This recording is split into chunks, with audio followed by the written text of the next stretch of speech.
Welcome दोस्तों, welcome to Filtered Finance. Railway stocks bullet train से भी फास्ट स्पीड से दौड़ रहे हैं। वो आखिर क्यों हो रहा है? वन वीक में 8% रिटर्न, 10% रिटर्न, यही नहीं तो एक महीने में 30% रिटर्न दिए हैं। कोई कोई स्टॉक्स ने 25% रिटर्न दिया है। और यहाँ पे ही लिमिटेड ना होते हुए हम लोग आज के डेट में railway stocks and defence stocks का फंडामेंटल एनालिसिस करेंगे, जिसके चलते आपको पता चल जाएगा कि आने वाले टाइम में डिफेंस स्टॉक्स में या फिर रेलवे स्टॉक्स में इन्वेस्ट करना सही रहेगा या नहीं, वेदर ऑल दो स्टॉक्स फंडामेंटली स्ट्रॉन्ग और नॉट। डिफेंस स्टॉक्स ने भी एक महीने में 50% रिटर्न, 70% रिटर्न आखिर क्यों दिए? इंडिया पाकिस्तान वॉर का तो एक रीजन है ही, लेकिन उसके अलावा नेट प्रॉफिट्स क्या कह रहे हैं, रेवेन्यू क्या कह रहा है, क्वार्टरली रिजल्ट्स क्या कह रहे हैं, वो इन डिटेल हम लोग देखेंगे। तो लेट्स बिगिन। अभी तक अपने चैनल को सब्सक्राइब नहीं किया है तो पहले सब्सक्राइब करना, ताकि हर एक फाइनेंस न्यूज के बारे में आपको पहले पता चले।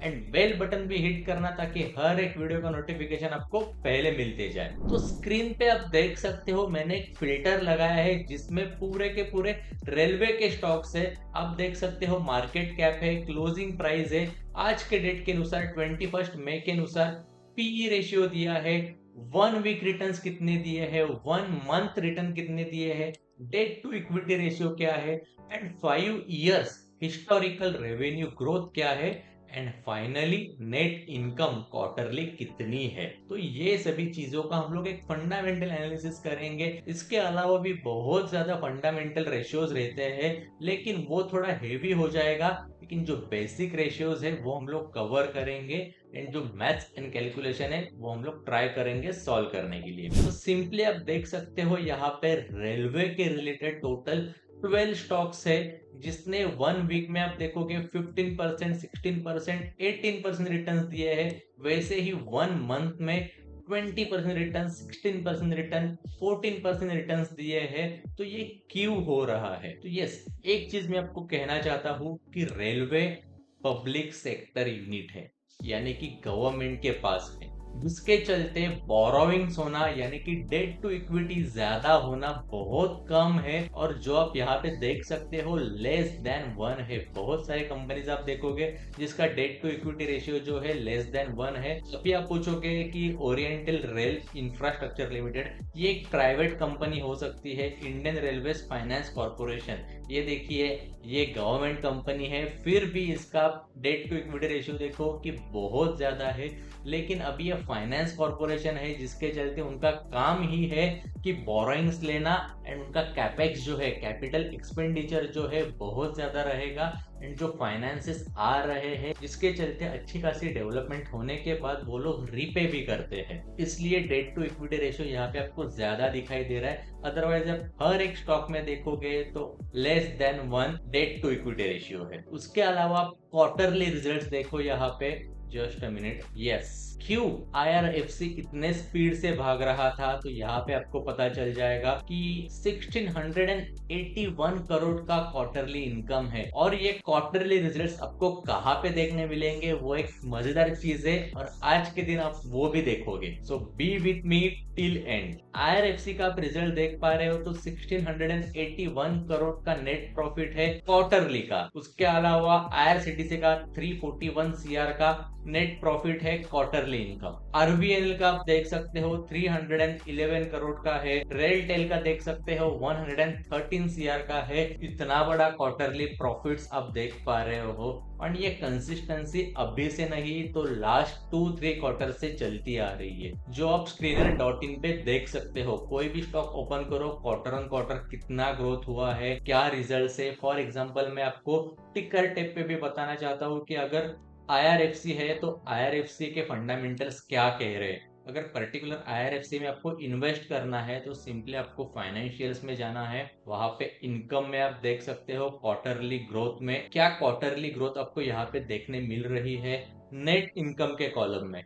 तो ये यहाँ पे 2% ग्रोथ हुई थी। कौन से क्वार्टर में? तो जून टू सितंबर के क्वार्टर में। उसके बाद दिसंबर के क्वार्टर ने भी 1.12% की ग्रोथ मिली थी। उसके बाद अगेन 3.14% की ग्रोथ आपको यहाँ पे लेटेस्ट क्वार्टर में देखने मिल रही है। अगर आपने ये नॉर्मल व्यू में देखा तो आपको यहाँ पे पॉजिटिव फिगर्स ही देखने मिलेंगे। क्यों? तो ओवरऑल कंपनी जो है प्रॉफिट मेकिंग है, लेकिन प्रॉफिट जो है क्वार्टर ऑन क्वार्टर इंक्रीज होता है या नहीं वो आपको ग्रोथ में पता चलेगा। अगर आपने यहाँ पे ग्रोथ व्यू सिलेक्ट किया तो आपको परसेंटेज में कितना ग्रोथ हो रहा है वो आपको पता चल जाएगा। अगर नॉर्मल व्यू रख रहे हो तो आपको फिगर्स में पता चलेगा कि ये इतने करोड़ का कंपनी प्रॉफिट क्वार्टरली कर रही है।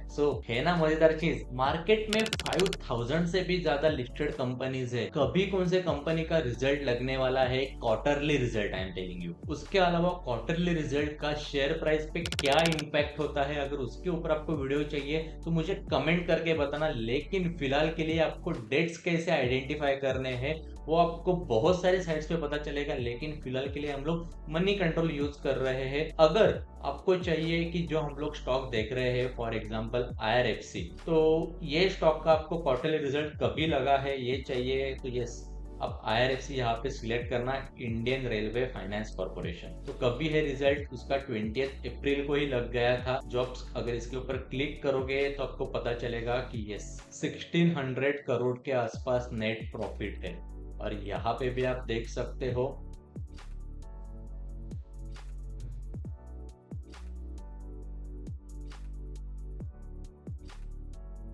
सेम फिगर है, 1600 करोड़ के आसपास नेट प्रॉफिट है 2025 मार्च क्वार्टर का।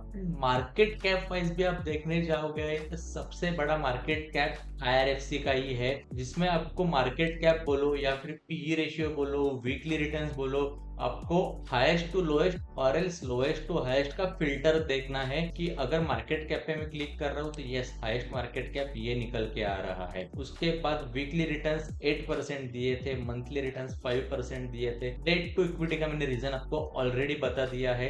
तो फंडामेंटली कहा ना कहा पे तो 70-80% ये स्ट्रॉन्ग आप कह सकते हो। रेवेन्यू ग्रोथ लास्ट 5 ईयर से 15% के आसपास कांस्टेंट रही है। एंड नेट इनकम तो आपने देख ली क्वार्टरली। तो वैसे ही बाकी के स्टॉक्स का भी आप एनालिसिस डेफिनेटली कर लेना, जिसके चलते आपको पता चल जाएगा कि whether all these railway stocks fundamentally strong और नॉट। एग्जाम्पल के लिए हम लोग एक बार रेल विकास निगम का भी रिजल्ट देखते हैं। तो यस रेल विकास निगम यानी आरबीएनएल का नेट प्रॉफिट यहाँ पे अभी तक अपडेट नहीं हुआ है। मे भी जो प्रॉफिट शो कर रहे हैं वो दिसंबर क्वार्टर का रहेगा। तो एक बार आरबीएनएल का रिजल्ट कभी लगने वाला है कंफर्म करते हैं।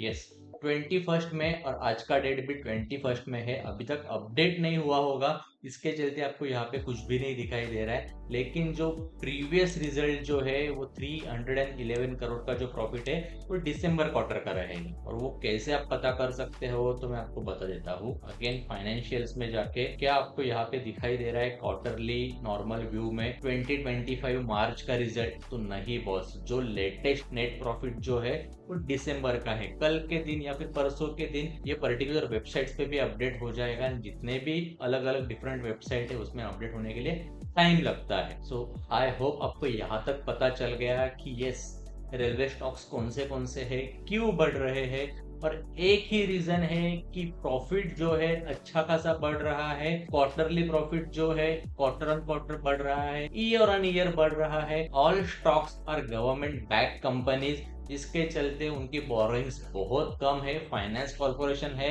तो उनका काम ही यही है कि यस फाइनेंस उठाओ, अपना काम करो, जो रेवेन्यू आएगा उससे पे ऑफ करो। तो ऐसे ही एक बार हम लोग डिफेंस स्टॉक्स के बारे में देखते हैं कि क्या रिजल्ट्स निकल के आ रहे हैं। एरोस्पेस एंड डिफेंस इक्विपमेंट, तो यहाँ पे आप टोटल 14 स्टॉक्स देख सकते हो जिसका मार्केट कैप क्लोजिंग प्राइस जो प्रीवियस रेलवे स्टॉक्स के लिए था सेम एज इट इज यहाँ पे आपको देखने मिलेगा। 1 मंथ रिटर्न एक बार हम लोग देखते हैं 54%। Paras defence data pattern 38%। 1 week return आप देख सकते हो 11%, 15%, 13%। बॉस कौन दे सकता है इतने अच्छे रिटर्न्स? पर ऐसा नहीं है कि जो पारस डिफेंस कहिए आप या फिर डेटा पैटर्न्स कहिए, ये मैंने ऑलमोस्ट मंथ अगो मैंने बताए थे यूट्यूब एनालिसिस पे कि ये स्टॉक्स बूम कर रहे थे, क्यों कर रहे हैं और कब तक ग्रो हो जाएंगे, और जिसके चलते 50-60% रिटर्न आप यहाँ पे देख सकते हो।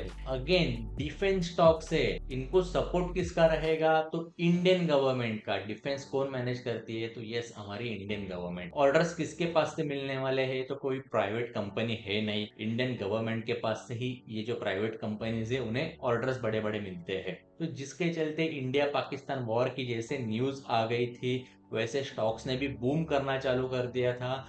जितने भी इक्विपमेंट यूज हुए अब भी फिर से वो वैक्यूम क्रिएट हुआ है, तो उसे फिल करने के लिए नए ऑर्डर्स के चलते कुछ ना कुछ प्राइस में मूवमेंट डेफिनेटली आएगा। लेकिन ये तो रहा एक अजम्पशन बेसिस, लेकिन फंडामेंटल्स क्या कह रहे हैं हम लोग देखते हैं कि नेट प्रॉफिट जो है, क्वार्टरली नेट इनकम जो है, यहाँ पे आप देख सकते हो अच्छी खासी लेवल पे ग्रो हो रहा है। जो हिंदुस्तान एरोनॉटिक्स है, बीडीएल है, डेटा पैटर्न है, पारस डिफेंस है, उसका आप क्वार्टर ऑन क्वार्टर रिजल्ट्स देख सकते हो तो कुछ ना कुछ आपको इंक्रीज होता हुए डेफिनेटली दिखेगा। एंड उसके अलावा आप 5 इयर्स हिस्टोरिकल रेवेन्यू ग्रोथ देख सकते हो। भारत डायनेमिक्स का माइनस में है, ठीक है, लेकिन बाकी जितने भी स्टॉक्स है उनका अच्छा खासा पॉजिटिव लेवल पे है। डेट टू इक्विटी 0 के आसपास है, और क्या चाहिए दोस्तों? एंड यही रीजन है जिसके चलते आप कह सकते हो कि ये सभी स्टॉक्स फंडामेंटली स्ट्रांग है।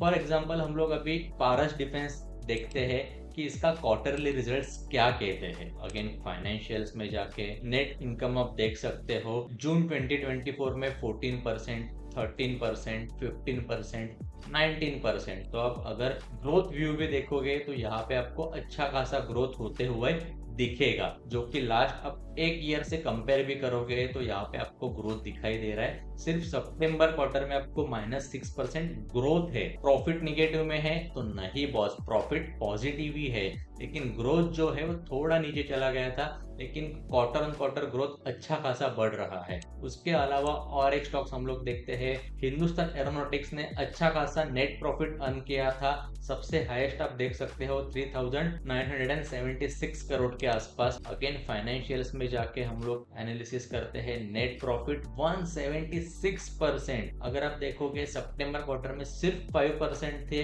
लेकिन -4.68 से 176% का नेट प्रॉफिट। बॉस कहाँ से आया है ये? एक बार खुद जाके एनालिसिस करना, नहीं तो ये देखो मैं पहले से कुछ एनालिसिस करके नहीं आया था, लेकिन न्यूज में आपको कुछ ना कुछ डेफिनेटली पता चलेगा कि ऑर्डर मिला है या नहीं। Hindustan aeronautics gain on inking 62,700 crore deal with ministry of defence. कब की न्यूज है ये? 1 मंथ बिफोर। क्यों नहीं बढ़ेगा ये कंपनी का स्टॉक? तो ऐसे ही आपको फंडामेंटल एनालिसिस करने आना चाहिए। ये देखो एक नई 3 न्यूज है। क्या मैंने सिर्फ किया कि 176% क्वार्टरली ग्रोथ कैसे हो सकती है? सिर्फ मैंने जाके न्यूज में चेक किया कि कौन सी ऑर्डर है या नहीं। मैं ये स्टॉक पहले से नहीं देख के आया था, मेरा सिर्फ और सिर्फ data pattern and Paras defence के ऊपर मैंने एनालिसिस किया था, लेकिन HAL के ऊपर मैंने एनालिसिस नहीं किया था। आपके सामने फर्स्ट टाइम एनालिसिस कर रहा हूँ और आपको भी पता चल रहा होगा कि ये फंडामेंटल एनालिसिस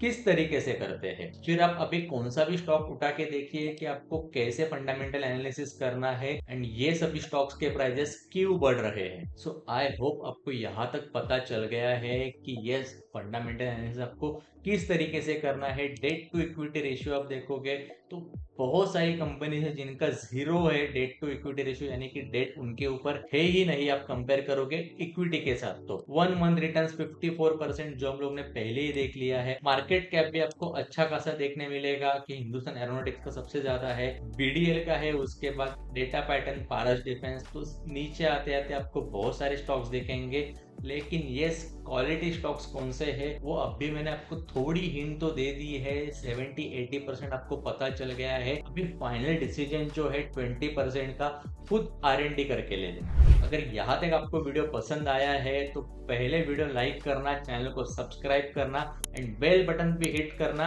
एंड आपके फ्रेंड्स एंड फैमिली के साथ डेफिनेटली ये वीडियो शेयर करना। सेम आपको PSU पब्लिक सेक्टर यूनिट जो बैंक है उसके ऊपर आपको वीडियो चाहिए तो मुझे कमेंट करके बताना। PSU बैंक में डेफिनेटली उसके ऊपर वीडियो लेके आऊंगा। So I hope you have enjoyed the analysis and ऐसे ही आगे भी एनालिसिस आपको चाहिए तो मुझे कमेंट करके डेफिनेटली बताना। थैंक यू सो मच दोस्तों, हैव अ ग्रेट डे।